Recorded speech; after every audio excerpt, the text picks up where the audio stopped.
네, 저희 교회가 이쪽 리들렉으로 이전하고 난 다음에 3월 첫째 주일 이전하고 난 다음에 계속해서 우리 아브라함 이야기를 살펴보고 있습니다. 3월 첫 번째 주일 아브라함 이야기 첫 번째로 시작해서 이제 오늘 아브라함 이야기 15번째로 아브라함의 마지막 이야기가 됩니다.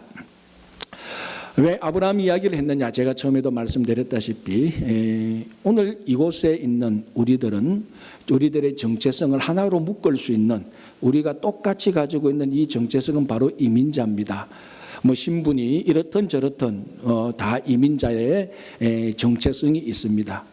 그리고 하나님께서는 우리 성경을 보면은 특별히 이민자들에게 주신 하나님의 고유한 그리고 고결한 신앙이 있습니다. 우리가 성경을 볼 때 별 생각 없이 그냥 이렇게 읽어서 그렇지, 성경에 나타난, 구약과 신약에 나타난 그 사건들, 그 인물들 가만히 보면은 많은 중요한 부분이 이민자와 연관되어 있습니다. 이제 그 대표적인 사람이 바로 아브라함이었고, 아브라함은 믿음의 조상이기도 했지만은 아브라함이 가장 최초로 히브리 사람이라고 불려졌다라는 것을 우리가 이미 앞에서 살펴봤습니다. 그 히브리 사람 몇 번 제가 강조했지만 이 뜻은 오늘날 우리들의 언어로 표현하자면 바로 이민자라는 것입니다. 그래서 아브라함은 믿음의 조상인 동시에 이민 신앙의 시조가 되는 것입니다. 그래서 우리들이 새롭게 시작하면서 친구교회로 이전하여서 새롭게 시작하면서 아브라함 이야기를 살펴보고 있는데, 이제 오늘이 아브라함 이야기 마지막 이야기, 아브라함의 죽음. 오늘 이것을 성경은 열조에게로 돌아갔다 이렇게 증거하고 있습니다. 오늘 열조에게로 돌아간 아브라함의 마지막 이야기를 우리가 같이 보겠습니다. 당연히 사람이 죽으면 장사를 지냅니다. 오늘도 아브라함이 죽고 난 다음에 장사를 지내는데, 오늘 본문 25장을 보면은 아브라함의 매장지를 찾아서 막벨라 굴에 장사 지내는 기록 이전에 족보가 하나 나옵니다. 자, 이 족보는 누군가 하면은, 누구의 족보인가 하면은 당연히 아브라함의 족보인데, 아브라함과 아브라함의 후처 그두라 사이에 나타난 자녀들의 족보가 나타납니다. 아마 어떤 사람의 이름은 발음하기도 어려울 정도로 아주 생소합니다. 아니, 아브라함이 죽기 전에, 아브라함의 죽음 기록 이전에 왜 이런 족보가 필요한가? 이제 그 족보를 살펴보면 그 의미를 알 수 있습니다. 자, 이 족보를 살펴보면은 이 사람들이 도대체 누군가, 어디에서 살던 사람인가? 그게 4,000년 후에 미국에 살고 있는 우리들에게는 참 밝히기 어렵지만, 다행히 많은 학자들이 꼼꼼히 조사를 해서 몇몇 사람들은 이 사람들이 어디서 살던 사람의 시조였다는 것을 밝혀주고 있습니다. 자, 그 중에 대표로 오늘 제가 몇 사람만 볼게요. 25장 2절에 그가 시므론과 욕산과, 그러니까 이 시므론과 욕산, 이거 전부 다 아브라함의 자녀들입니다. 이 중에 욕산이라는 사람은 그 당시 그 중동 지역의 사막에 살던 사람이었습니다. 그리고 그 다음에 머단과 미디안. 자, 미디안 우리 많이 들었죠. 출애굽기에 나오면은 모세의 장인, 또 미디안에 살던 제사장이고, 이 미디안은 그러니까 그 아라비아, 동쪽 아라비아의 사막에 살고 있었던 사람입니다. 자, 그리고 이스박과 수아를 낳고, 수아라는 사람은 팔레스타인 그 경계를 넘어서 동쪽 지역을 말합니다. 자, 이렇게 한 세 사람만 간략하게 살펴봤는데, 이 세 사람이 살고 있던 지역을 오늘날 말로 하면은 어느 지역인가? 이게 바로 아랍 지역입니다. 그러니까 이 사람들이 아랍 지역에 살고 있던 사람들의 조상인 것입니다. 사실은 이 중에 몇 사람은. 자, 그러면 어떤 결론이 납니까? 아브라함은 당연히 이삭의 아버지며 약속의 자녀 이삭, 그리고 그 이삭의 후손들의 조상이 되는 것과 동시에 지금 우리가 말하고 있는 아랍 사람들의 조상이 되기도 합니다. 그래서 실제로 아랍 사람들에게 이야기를 보면은 아브라함도 자기 믿음의, 그리고 자기 핏줄의 조상이라고 분명히 인정합니다. 아브라함이 죽기 전에, 아브라함의 죽음을 기록하기 전에, 아브라함의 죽음을 말하기 전에 아브라함이 사라는 아니지만은 아브라함의 또 다른 자녀들을 기록해 주고 있는데, 이 자녀들이 아랍 쪽에 살고 있는 사람들입니다. 자, 하나님께서 아브라함을 갈대아 우르에서 불러내면서 했던 약속 두 가지였죠. 땅과 자녀에 대한 약속이었는데 그 자녀에 대한 약속의 표현은 어떠했습니까? 하늘의 별처럼 바다의 모래처럼. 자, 이 하늘의 별처럼 바다의 모래처럼은 많다는 의미도 있지만 여러분 또 한번 생각해 보십시오. 하늘이라는 것이 어느 경계가 있습니까? 없잖아요. 이까지는 너 그 하늘이라고 경계선을 그어 놓은 건 없습니다. 바다가 무슨 경계선이 있습니까? 그러니까 하늘의 별처럼 바다의 모래처럼 자녀를 줄 것이라는 이 말은 아브라함의 후손이 굳이 가나안이란 그 땅의 경계선에 매이지 않고 그 경계선을 넘어서 온 천지에 다 하나님의 자녀를 주시겠다는 약속이었는데 그게 아브라함의 죽음 이전에 그 약속의 표시로서 아랍 사람들, 당연히 약속의 자녀 이삭은 우리가 알고 있지만 그 아랍 자손 경계선을 넘어서 아브라함이 살고 있는 땅 경계선을 넘어서 자손이 이루어지고 있다는 것을 증거해 줍니다. 한마디로 딱 짧게 말하자면은 아브라함이 죽었을 때에 하나님께서 아브라함에게 했던 모든 약속이 성취되고 있었다는 것을 확실하게 보여줍니다.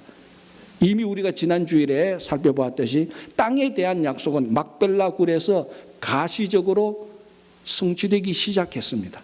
그리고 아브라함에게 약속의 자녀 이삭도 주었고 하늘의 별처럼 바다의 모래처럼 퍼져나가고 있다는 것을 오늘 본문을 통해서 보여주고 있습니다.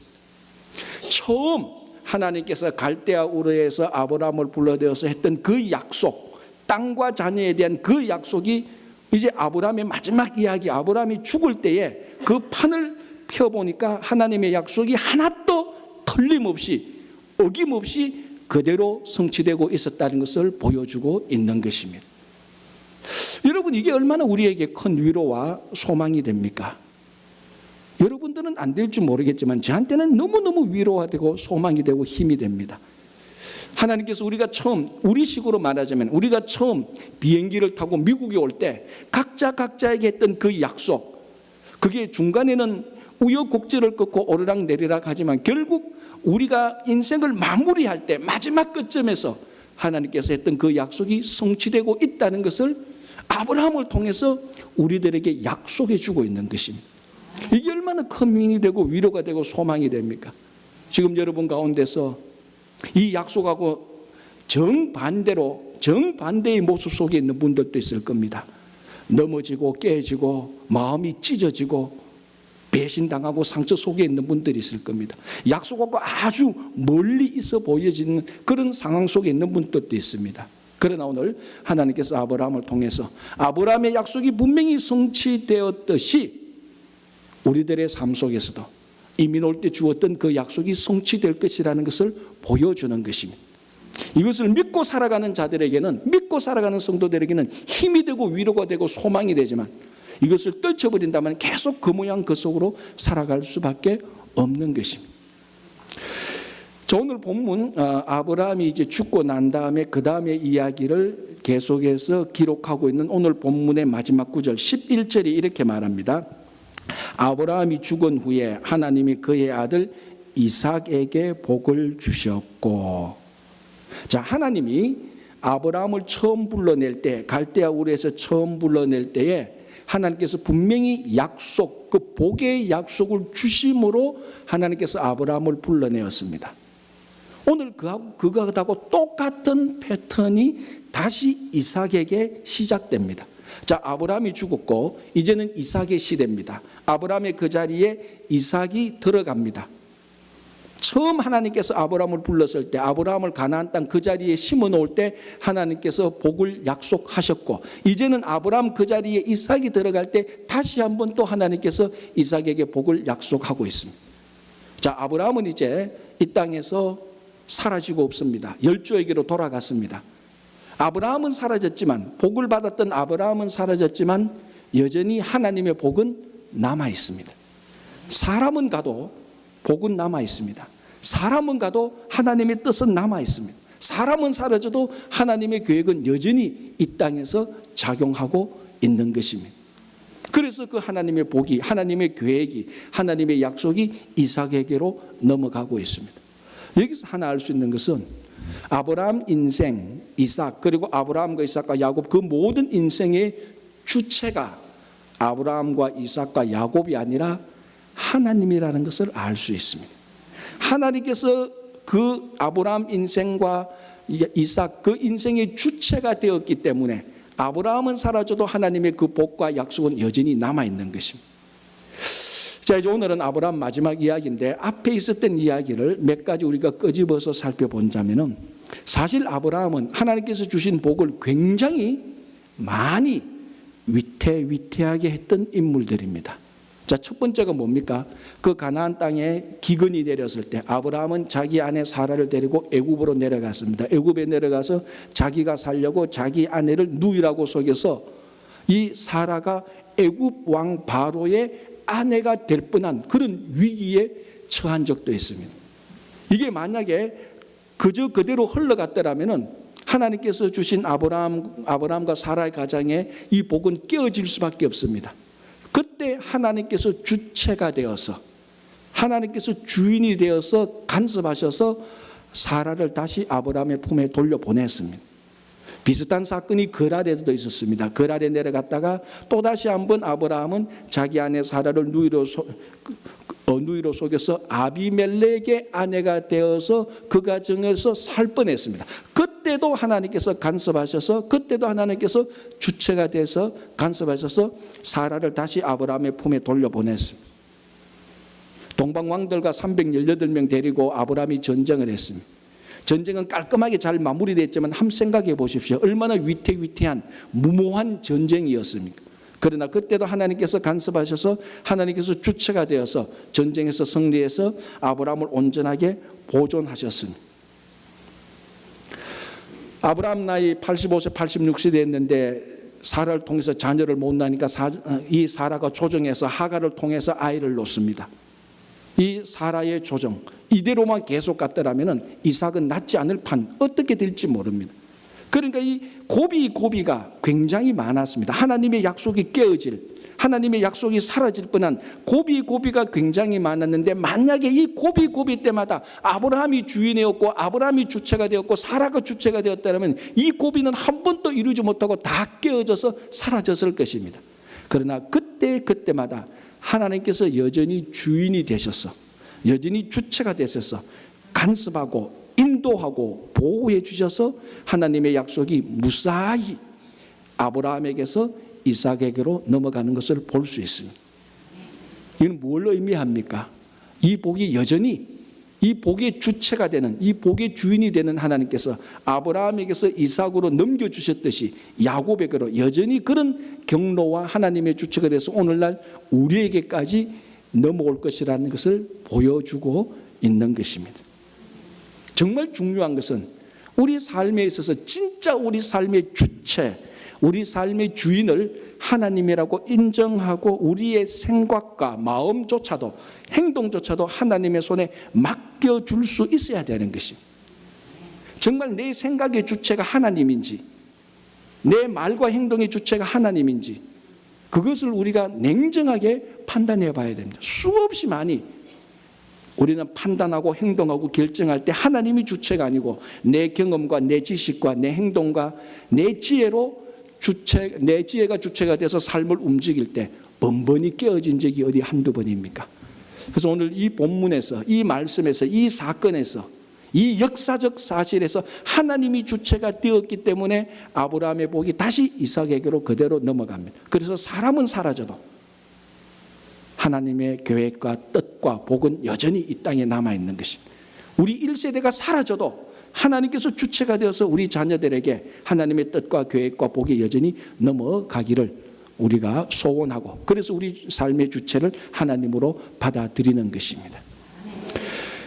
자, 이제 이렇게 해서 아브라함이 죽고 이제 죽었으면 당연히 장례식을 하고 매장을 합니다. 장사를 지냅니다. 자, 장사를 지내는 곳은 막벨라 굴. 우리가 이미 지난주에 살펴봤습니다. 이 막벨라 굴에서 아브라함의 시신을 이제 장사를 합니다. 자, 오늘 이 본문을 한번 보십시오. 이 본문을 보면은 아브라함을 매장하는데 그 매장하는 그림이 한 그림이 나옵니다. 여러분들이 오늘 이 본문을 통해서 볼 수 있는 그림이 어떤 그림입니까? 이삭과 이스마엘이 함께 아버지 아브라함을 장사하는 내용입니다. 이거 별것 아닌 것 같죠? 가만히 생각해 보면은 이건 지금 너무너무 우리 시대로 볼 때 이 이삭과 이스마엘이 함께 한 자리에서 같이 있었다. 그래서 굉장한 역사적인 사실입니다. 이삭과 이스마엘은 함께 같이 있을 수 있는 관계가 아닙니다. 이미 오늘 본문의 시점으로 70여 년 전으로 되돌아가면, 약 70여 년 전으로 되돌아가면 이 이스마엘은 말할 수 없는 상처와 아픔을 이삭으로부터 받은 사람입니다. 이삭 때문에, 쉽게 말해 이삭 때문에 이스마엘의 인생은 다 엉켜버렸습니다. 자, 아브라함이 86세 때 이스마엘을 낳았습니다. 그리고 한 15세 정도 되었을 때 이스마엘 15세 청소년기, 가장 그 14, 15세 때 아주 민감한, 요즘 뭐 한국에서 중2는 아무도 못 건드린다 그러더라고요. 워낙 사춘기로 민감하니까 바로 그때입니다. 지금 이스마엘이 바로 그때에 무슨 일이 생기느냐, 아브라함과 사라 사이에 이삭이 태어납니다. 이삭이 태어나기 전까지는 이스마엘은 그 가정에서 사랑도 받았고 관심도 받았고, 특별히 아브라함의 무지무지한 애정을 받은 것이 이스마엘입니다. 이스마엘은 이삭이 태어나기 전까지 그 가정의 장자였습니다. 자기가 차지할 수 있는 모두 좋은 것은 다 차지했는데 자기 인생이 언제부터 꼬이느냐, 이삭이 태어나는 순간부터 이상하게 꼬입니다. 관심도 멀어져 가고 사랑도 멀어져 가고, 그때부터 장자의 위치도 이삭에게 넘어갑니다. 그리고 이삭이 젖을 때쯤 되어서 이삭이 그 젖대는 것을 기념하여 그 집안에서 큰 잔치를 베풀어 줍니다. 이 민감한 사춘기 소년 이스마엘은 그걸 견디지 못합니다. 그래서 본문 성경을 보면 그때 이삭을 한 2살, 3살 된, 보통 그 당시 중동에서 그 젖을 뗄 때쯤이면 한 2살, 3살쯤 되는데, 그 2살, 3살쯤 되는 아이를 10대 중반인 소년인 이스마엘이 희롱합니다. 몰래 괴롭힌 거죠. 왜? 요 조그만 아이가 자기의 사랑과 관심과 지위를 다 가져갔으니까. 충분히 청소년 때는 그런 시기와 질투가 생기죠. 그런데 그걸 몰래 괴롭혔는데 사라가 봤습니다. 사라가 보고 도저히 용서하지 못한다. 자기 몸에서 난 이스마엘이 괴롭히니까 용서하지 못해서 아브라함에게 일러바쳐서 아브라함을 강요해서 이스마엘을 바란 광야로 쫓아냅니다. 이때부터 이스마엘은 인생이 다 엉키게 됩니다. 야생 들나귀처럼 살아가게 됩니다. 그러니까 이스마엘에게 있어서 물론 이삭이 이스마엘을 직접 공격하고 이삭이 직접 나쁜 짓을 한 건 아닙니다. 그러나 이스마엘이 그 바란 광야에서 살다가 내가 왜 이렇게 되었지? 내 인생이 왜 이렇게 고달파? 어디서부터 잘못된 거냐? 쭉쭉쭉 따져가면 그 근본에는 항상 이삭이 있었습니다. 이삭에 대한 정오, 갈등, 시기, 이루 말할 수 없습니다. 그래서 성경을 보면은 그때 바란 광야로 쫓겨난 이스마엘이 나타나지 않다가 약 70년, 시기적으로 70년이 지난 오늘 처음 나타납니다. 아브라함이 죽었을 때, 아브라함의 장례를 치를 때, 아브라함을 막벌라굴에 장사할 때 이삭과 이스마엘이 함께 장례를 치릅니다. 함께 할 수 없는 두 사람인데 함께 하게 됩니다. 이것은 이스마엘 속에 있는 상처와 아픔과 갈등이 치유되었다는 표시이기도 하지만 두 사람 간의 화해의 표시이기도 합니다. 어떤 연유로 두 사람이 화해하고 어떤 대화를 나누었는지 알 수는 없지만 분명한 것은 아브라함의 죽음이 매개체가 되어서, 다시 말하면 아브라함 죽음의 그 장소가 화해의 장소, 회복의 장소가 된 것입니다. 아브라함의 마무리는 참 아름다웠습니다. 오늘 본문에도 보면은 그 자녀들을 잘 관리하고, 여러 복잡한 자녀들을 아브라함은 잘 관리해서 그 자녀들끼리 결코 싸움 없이 만들어 놓고, 그리고 자기의 죽음 자체를 통해서 자기 죽음 자체가 화해와 회복의 장소로 내어놓는 것입니다. 이것이 바로 십자가에서 일어난 일하고 똑같습니다. 아브라함의 죽음이 이삭과 이스마엘을 화해시킨 것처럼, 말할 수 없는 상처와 깊은 아픔이 있는 이스마엘을 회복시킨 장소가 되는 것처럼, 십자가는 예수 그리스도께서 돌아가신 그 십자가는 온 인류의 회복의 장소가 되고 온 인류의 화해가 장소가 되는 것입니다. 제가 전번에 어떤 자료를 보니까 토끼의 피를 사람 혈관에 직접 수혈하면은 이게 사람이 죽을 수까지 있대요. 토끼의 피를 우리 피에 바로 직접 수혈하면 거부 반응이 일어나서 사람이 죽는답니다. 죽을 수까지 있을 만큼 굉장히 위험한 일입니다. 그런데 이 똑같은 토끼 피를 혈관에 수혈하지 않고 우리가 먹는다면은, 마신다면은 어떻게 될까요? 오히려 그 토끼 피가 우리 소화기관에 닿아서 잘 소화되어서 내 피를 만드는 데 도움이 된대요. 아이러니하죠, 그죠? 똑같은 토끼 피인데 이 피를 내 피에 직접 수혈하면은 거부 반응이 일어나서 위험해지는데 소화기관으로 통해서 하면 피를 만드는 데 도움이 된다는 겁니다. 무슨 말인가 하면은 이 피를, 토끼 피를 우리 몸에 어디에 적용시키냐에 따라서 부작용이 일어나기도 하고 회복이 일어나기도 하고 영양분이 되기도 합니다. 똑같은 이유로, 똑같은 논리대로 우리들의 상처와 갈등과 아픔을 우리 삶에 어디에 적용시키느냐에 따라서 이 상처와 아픔이 성숙이 되고 회복이 될 수 있는 반면에 더 큰 아픔과 상처가 됩니다. 다시 말하자면 내 아픔과 상처를 내 논리와 내 경험과 내 지식에 적용시켜서 아무리 이해하려고 해도 아무리 회복시키려고 해도 토끼피가 우리 혈관에 들어오는 것처럼 거기에는 부작용밖에 안 생깁니다. 여러분 한번 생각해 보십시오. 내가 누구와 어떤 일로 인해서 큰 상처와 아픔과 배신이 있는데 이걸 극복하려고 내가 배웠던 지식, 내가 알고 있는 경험, 내가 들었던 사람 이야기에 자꾸 적용시켜 봅니다. 해결됩니까? 해결 안 됩니다. 더 복잡합니다. 더 적용시킬 때 더 짜증이 나고 더 분노가 치밀어 오릅니다. 그러나 이 똑같은 내 상처와 아픔을 내 경험과 지식에 적용시키는 내 경험과 지식에 적용시키는 것이 아니고 이것을 내 삶에 십자가에 한번 적용시켜 보십시오. 그 안에서 십자가 안에서 이 상처와 아픔은 그대로 녹아지고 이 상처와 아픔과 배신을 십자가에 가지고 와서 적용시키면 시킬수록 부작용이 일어나는 것이 아니고 성숙해지고 우리가 훈련되어지는 것입니다. 똑같은 토끼피를 우리 피에, 우리 혈관에 적용시키면 부작용이 일어나고 소화기관에 들어오면 영양분이 되는 것처럼 우리가 가지고 있는 이 삶의 상처와 아픔을 내 경험과 내 지식과 내 전통과 내 지혜에 적용시키면 분명히 부작용이 일어납니다. 그래서 우리가 회복이 안 되는 겁니다. 그래서 수없이 많은 상처와 아픔을 여전히 가지고 있는 것입니다. 회복이 안 돼. 적용을 잘못시키니까. 그러나 누구든지 어떤 아픔이든지 어떤 상처이든지 주님께서 돌아가신 십자가에서 적용시키면 우리 신앙의 영적 영양분이 되어서 성숙하고 자라게 되는 것입니다. 저는 오늘 이것을 보면서 이삭과 이스마엘이 함께 있는 이 자리, 이 화해의 장소에 함께 있으면서 아름답게 두 사람이 장례식을 치르는 거 보면서 이게 세계 평화가 생각이 나요. 제가 아무리 여기서 세계 평화 그래도 우리만 듣지 다른 사람은 안 듣겠지만 여러분 이삭의 후손이 지금의 이스라엘입니다. 이스마엘의 후손이 지금의 아랍 사람들입니다. 물론 둘 다 아브라함에서 흘러나왔지만 지금 여러분 아시다시피 중동이 전 세계의 화약고입니다. 중동 문제를 해결할 수가 없습니다. 인간의 힘으로 워낙 복잡하게 워낙 민감하게 워낙 깊이 얽혀있기 때문에.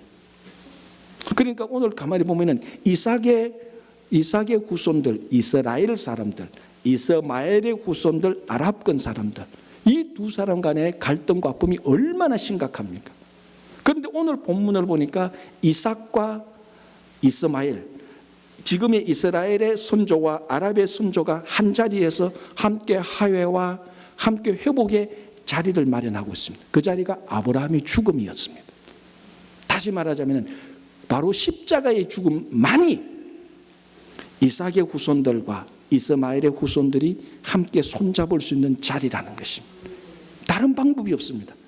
2000년 이상 모든 방법을 다 써봤는데 아직까지 여전히 이삭의 후손과 이스마엘의 후손은 갈수록 더 민감해지고 싸웁니다.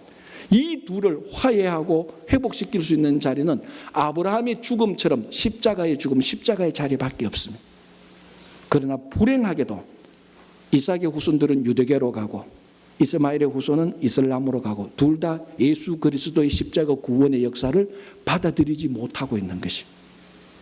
그래서 세계 평화가 중동의 평화에 있다면 이 중동의 평화를 이루는 것은 여전히 아브라함의 죽음을 완성한 예수 그리스도의 십자가의 죽음 외에는 없습니다. 물론 중동 사람이나 이스라엘 사람들이 제 설교를 듣지는 않겠지만 오늘 본문은 그렇습니다. 예수 그리스도의 십자가 외에는 중동의 평화도 없고 세계의 평화도 진짜 없습니다. 그럴진데 우리 간의 평화도 여전히 예수 그리스도의 십자가에서 일어난다는 것입니다. 가정이나 직장이나 교회의 공동체도 우리 간의 갈등이나 아픔과 오해가 여전히 화해되고 회복되는 것은 예수 그리스도의 십자가 외에는 없습니다. 거기에 우리의 갈등과 오해와 아픔을 적용시킬 때 거기에서는 회복과 성숙이 일어나는 것입니다. 이렇게 해서 이제 아브라함의 시대는 저물었습니다. 아브라함의 마지막이 끝났습니다. 오늘 본문에는 아브라함의 마지막이 끝나는 것으로 끝나는 것이 아니고 새로운 이삭의 시대를 열어주고 있습니다. 그래서 조금 전에도 말씀했던 것처럼 이삭이 복을 받았고 마치 아브라함이 처음 복을 받은 그 패턴대로 이삭이 복을 받았고 브엘라 헤로이 근처에서 머물면서 이삭의 새로운 삶을 시작하고 있습니다. 자, 이삭에게 있어서 오늘 이삭이 머물렀던 장소 브엘라 헤로이는 어떤 곳일까요? 결론적으로 말하자면 브엘라 헤로이는 이삭이 자기 아내 리브가를 만난 장소입니다. 어떻게 해서 이삭과 리브가가 만났느냐? 그 기록을 자세히 보여주는 게 오늘 본문 바로 앞에 있는 창세기 24장입니다. 아시는 분은 아시겠지만 간략하게 줄이면 이렇습니다. 아브라함이 죽을 때가 되어서 자기 아들 이삭의 아내, 그러니까 아브라함의 며느리를 찾기 위해서, 그 당시는 다 근친 결혼이었으니까 그 가나안 땅에 우상을 섬기는 사람들 대신에 자기가 원래 살던 하란 갈대아 우르에 자기 종 다메섹 엘리에송을 파송 보냅니다. 거기서 이삭의 아내를 데리고 오라고 말합니다. 여러분, 가나안에서 갈대아 우르의 거리 얼마나 깁니까? 몇 개월 걸립니다. 한 번도 이 종은 가본 적이 없습니다. 가서 누구를 만나야 될지 알 수도 없습니다. 누구를 만나서 어떤 여인을 데리고 와야 될지 아무것도 모르고 정말로 갈대아 우르에서 아브라함이 갈 바를 알지 못하고 가나안 땅에 온 것처럼 반대로 이 다메섹 엘리에셀이 갈 바를 알지 못하고 어디 가서 누구를 만나야 될지 알지 못하고 하란에 가서 리브가를 데리고 왔는데 그 브엘라 헤로에서 이삭이 리브가를 만나서 자기 아내로 받아들인다는 것. 이게 어떻게 가능할까요?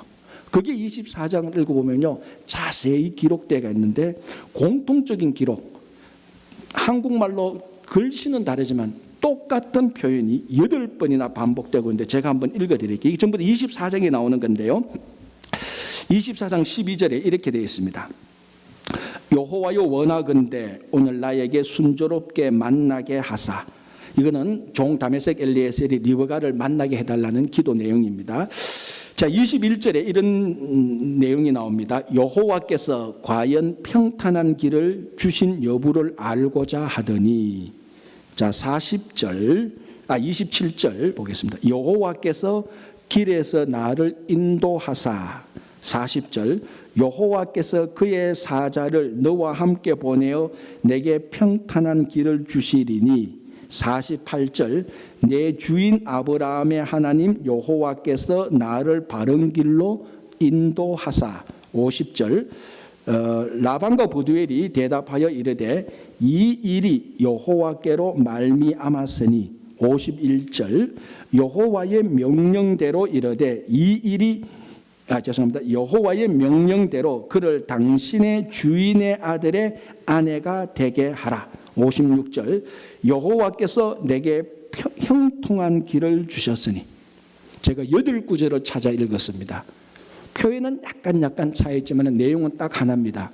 여호와께서 인도하셔서 여호와께서 그 길을 열어주셔서 리브가가 브엘라 헤로에 와서 이삭을 만났다는 것입니다.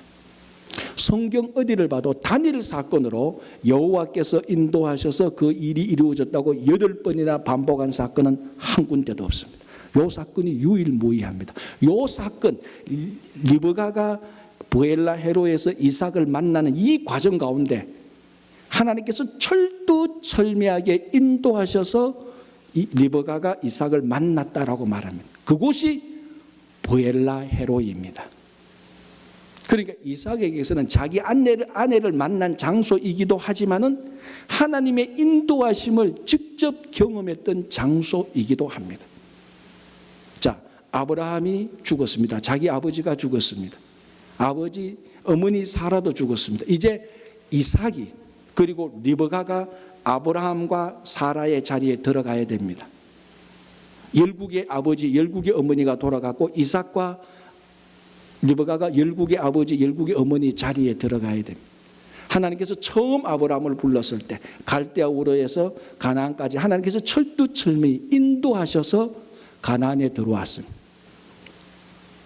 똑같이 이삭은 아니지만 리브가도 똑같이 갈대아 우르에서 하나님께서 인도하셔서 가나안 땅에 왔습니다. 무언가 새로운 일을 시작할 때는 반드시 하나님의 인도하심이 있어야 됩니다. 여기서부터 시작하는 것입니다. 자, 이제 아브라함 시대는 갔습니다. 이삭의 시대를 열어야 됩니다. 하나님께서 아브라함을 인도하신 그 일이 이삭에게도 일어나는 것입니다. 브엘라 헤로이, 거기는 내 아내 리브가를 하나님께서 우리 아버지 아브라함을 인도해서 이까지 인도하신 그 하나님이 내 아내 리브가를 똑같이 인도해서 만나게 한 장소 브엘라 헤로이. 그곳은 리브가를 만난 장소 이전에 하나님의 인도하심을 경험했던 장소입니다.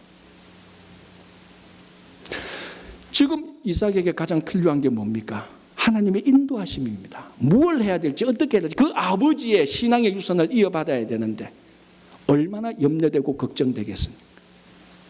그러나 이삭은 브엘라 헤로이 하나님의 인도하심에 가서 다시 한번 하나님의 인도하심을 확신하는 것입니다. 그리고 이곳에서는 이삭이 리브가를 만나서 그곳에 있는 자기 어머니 장막에 들어가서 이제 결혼 생활을 시작합니다. 그때 이삭은 자기 어머니 사라를 잃었던 슬픔을 자기 아내 리브가로부터 위로를 받게 되는 것입니다. 그래서 이삭에게 물어보면은 왜 브엘라 헤로이에 있습니까? 라고 물어볼 때는 이제 내가 아버지의 시대를 대신해야 되는데 이제 새로운 시대를 또 열어가야 되는데 하나님의 인도하심이 필요하고 여전히 하나님의 위로하심이 필요하다는 것입니다. 그게 바로 브엘라 헤로이입니다. 여러분, 우리가 어릴 때 보면은 이 어린 아이들이 놀 때 비밀 아지트가 있습니다. 이게 이제 번듯한 집안에서 자란 사람들은 없지만요, 이 좀 한림가에 자란 아이들은요 꼭 비밀 아지트가 있어야 돼요. 그래야 다른 위협으로부터 어려움이 겪을 때 비밀 아지트로 들어갑니다. 주로 가면 이제 그 또래 아들이 몇 명 모여서 하는데 좀 이 비밀 아지트는 좀 긍정적보다는 부정적 이미지입니다. 거기 가서 모의하고 누구를 때리자, 오늘은 어느 마을을 공격하자, 비밀 아지트에서 공격하고 그런 그룹들의 비밀 아지트도 있지만은 혼자만의 비밀 아지트가 있습니다. 외롭고 서러울 때, 친구들한테 배신당했을 때, 우리말로 왕따 당했을 때, 어머니 아버지가 갑자기 돌아가셔서 무엇을 해야 될지 모를 때, 가진 사업이 다 망했을 때, 비즈니스 다 망하고 일어날 힘이 없을 때, 사람들 내 친구들이 다 떠나갔을 때, 내가 정말 가야 할 곳이 없을 때 혼자만 찾아가는 비밀 아지트가 사람들에게는 종종 있습니다. 이상하게 그곳에 가면은 내 마음이 위로받고, 이상하게 그곳에 가면은 뭔가 다시 한번 새롭게 생각할 것 같고, 뭔가 이상하게 그곳에 가면 신탁이 나올 것 같고 하나님의 음성이 들릴 것 같은 그런 장소들이 사람들에게 있습니다. 바로 이삭에게 비밀 아지트가 브엘라 헤로이입니다. 두렵고 염려할 때 세일을 해야 되는데 걱정이 됩니다. 그런데 브엘라 헤로이에 가면은 하나님을 만났던 경험이 다시 살아나고, 리브가를 만났던 경험이 다시 살아나고, 그리고 어머니의 잃었던 그 위로를 다시 얻을 수 있고, 그래서 이삭은 아버지 아브라함을 잃고 또다시 위로를 받고자 브엘라 헤로이에 가서 하나님으로부터 위로를 받는 것입니다. 바로 이 브엘라 헤로이는 이 시대에 교회가 브엘라 헤로이가 되어야 되는 것입니다. 정말 사람들이 갈 곳이 없어서 막막할 때 사업이 망하고 사람들한테 배신당하고 나만의 장소를 찾아가서 거기 가면 하나님을 만나고 싶은데 거기 가면 뭔가 그곳에 가만히만 있어도 위로를 받고 싶은데 그곳이 바로 오늘날 교회가 되어야 되는 것입니다. 그래서 뭔가 또 새로운 일을 시작하고 싶은데 하나님의 인도하심을 내가 체험하고 싶은데 하나님의 인도하심을 내가 진짜로 느끼고 싶은데 어디로 가야 될까? 바로 그곳이 교회가 되어야 되는 것입니다. 그곳에만 가면은 세상에서 의심했던 것, 세상에서 몰랐던 것, 그런데 그곳에만 가면은 새로운 확신이 되는 겁니다. 정말 하나님이 나를 인도하시는구나. 정말 하나님이 나를 위로하시는구나. 정말 하나님이 아브라함에게 주셨던 그 복을 이삭을 통해서 내게도 주시구나라는 것을 확신할 수 있도록 만드는 장소, 공간, 그곳이 바로 교회가 되어야 되는 것입니다. 그래서 이삭은 새로운 시작을 하게 되는 것입니다. 오늘날 우리 이민자들의 이민사회가 많은 아픔과 사연들이 있습니다. 그러나 그 모든 것을 다 툴툴 털어버리고 새롭게 시작할 수 있는, 위로받을 수 있는 부엘라 헤로이, 그것이 바로 우리 친구 교회가 되어야 되는 것입니다. 이렇게 해서 아브라함의 시대는 저물었지만은 여전히 아브라함에게 주신 복과 하나님의 계획은 이삭을 통해서 흘러가고 있습니다. 그 흐름이 오늘날 우리 이민자들에게도 똑같이 나타나고 있습니다. 그래서 아브라함의 삶의 마지막에 성취되었던 그 하나님의 복의 성취가 오늘날 여전히 우리들에게 성취될 것이라는 그 믿음으로, 이 믿음이 여러분 소망의 반석이 되고 위로의 반석이 되기를 간절히 바랍니다.